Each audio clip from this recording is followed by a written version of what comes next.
Hello and welcome to Cricketnext YouTube channel. I am Soumya Kapoor, and as you all know, the IPL mini auctions are slated to take place on December 23. In this segment of the mini auction preview, we will talk about the Rajasthan Royals team, how much purse do they have, what players do they have retained, and whom they have released. So let me welcome Sahil Malhotra, who is also our correspondent. Welcome, Sahil. Thank you, Soumya. Sahil, first things first. uh, Rajasthan Royals do have a pretty stable squad for now. But whom do you think they are gonna target right now? Because considering the purse they have. I think they don't have that much money in the bank as of now. But just look at the squad. Why would you need the bank? Because they've retained the core from the last season. They did well the last time around. All these players: Yashasvi Jaiswal, Hetmeyer, Particle, Butler, Dhruv Jorel, a very young player, nearly scored a double hundred today for UP. Riyan Parag again. How important Riyan Parag is going to be? We'll see that in the upcoming season because this boy has been in the form of his life in the domestic competition this year. Then you have in the pace department is pretty sorted with Prasidh Krishna, Trent Bolt, Obid McCoy, Navdeep Saini, and Kuldeep Yadav, the left-arm medium pacer from Delhi. I think there's a lot of depth in the bowling. They have uncapped players. They have the capped international players. There's a lot of variety in spin with Ashwin and Chahal. Yashasvi Jaiswal, Sanju Samson, Josh Butler, I think they kind of form the core of their batting. So it's a very good squad on paper, but they would need a couple of buys in the middle order because that space is kind of vacant now. They've released quite a few players from that position. Karun Nair is no longer with them. I think Daryl Mitchell was part of their squad, so he too has been released. So I think they would want to get that piece sorted because James Neesham, again, the all-rounder who was there in the middle order, Rasi Wanderdusen, he was also there in the middle order. So I think middle order is one piece they would like to connect. And Riyan Parag doing what he did in the domestic competition definitely has earned his spot back in the middle order. So we'll see more of him in the middle order for Rajasthan Royals. But yes, again, they would want to take some middle order batters, and someone who can bowl too. And do you think they're gonna go for any overseas player, or they can stick to the Indian players for that one or two slots? I think there are talks going around for Mayank Agarwal, Daniel Sams, and Cameron Green, but I don't really see a Mayank Agarwal fitting into the squad right now. You have a Butler, you have a Yashasvi Jaiswal, you have a Devdutt Padikkal at 3, then you have Sanju Samson who can literally bat anywhere from 1 to 11. You have a Riyan Parag. Why not promote them instead of just confusing the entire setup by having Mayank Agarwal in the middle? Not saying that Mayank is a bad batsman or isn't suited for the format, but I think it's more about what the side kind of needs right now. As I wrote in my piece a couple of days back, the auction dynamics in the mini auctions works on the principles of needs and wants, unlike the supply and demand which we see at the mega auction. So right now, I don't think Rajasthan need a top order batsman. A they certainly need a all rounder in the middle order. Cameron Green can be one, but again, it remains to be seen then where he would bat, because you don't want to waste a Green at 4 or 5. Again, Daniel Sams can give you that option with the ball, but with Bolt already there, Prasidh Krishna already there, the whole core of your bowling already sorted. Do you want to needle that by having a Daniel Sams? So it's a difficult position. I think so you can either reset or kind of just stick to the core.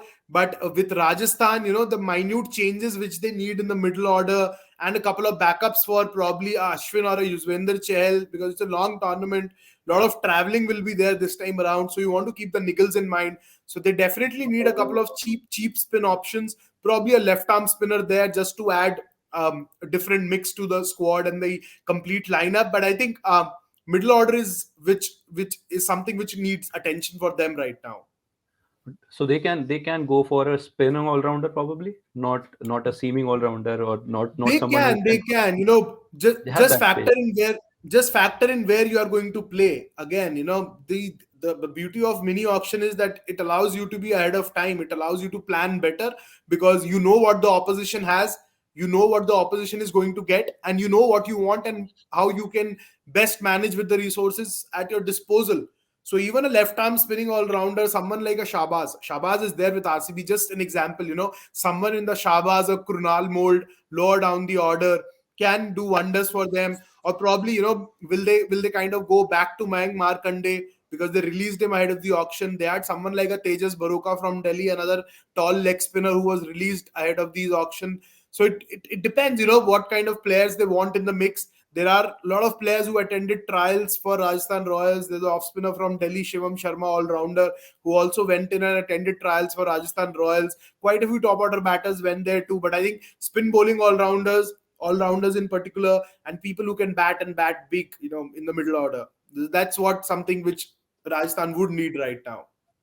Coming back to the same cliched questions, what do you make of Sanju Samson's captaincy and how important this season is going to be for him, both as a I captain think and Sanju did a phenomenal job last time around. When the new RR management kind of kicked in with Kumar Sangakkara taking over the entire management bit, and they kind of instilled a lot of confidence in Sanju. Sanju wasn't in India's reckoning back then when he was appointed captain for Rajasthan Royals, and I think he's repaid the faith in fine fashion, because last time around he was brilliant with the bat. He was doing the job with the bat, and more importantly, I think the kind of atmosphere which they've created in the Rajasthan Royals camp is commendable. I was speaking to someone like a Riyan Parag last week, and the kind of camps they have, the kind of drills they do, and how the likes of Kumar Sangakkara, they keep the players involved even when they're going through the worst phases of their career. I think that's something which other franchises probably can learn from Rajasthan Royals, because again, they made Sanju the captain when very few expected. They could have easily gone for a big name, but they didn't. They stuck to one of their own. And then, backing someone like a Riyan Parag, who literally hasn't made any substantial contribution with either batter ball. Yes, he has been the safest fielder going around, but you might as well sub him, just not have him in the 11 if you want him to field. But they have been backing his batting skills, and this could well be his year. I've been saying it very repeatedly now. For a cricketer to hit the patch which he has, I think it's just about now translating and sustaining that run when the IPL begins. yeah. So talking about Riyan Parag a bit, he has been in the form of his life. How Yeah. important his position is going to be in the middle order?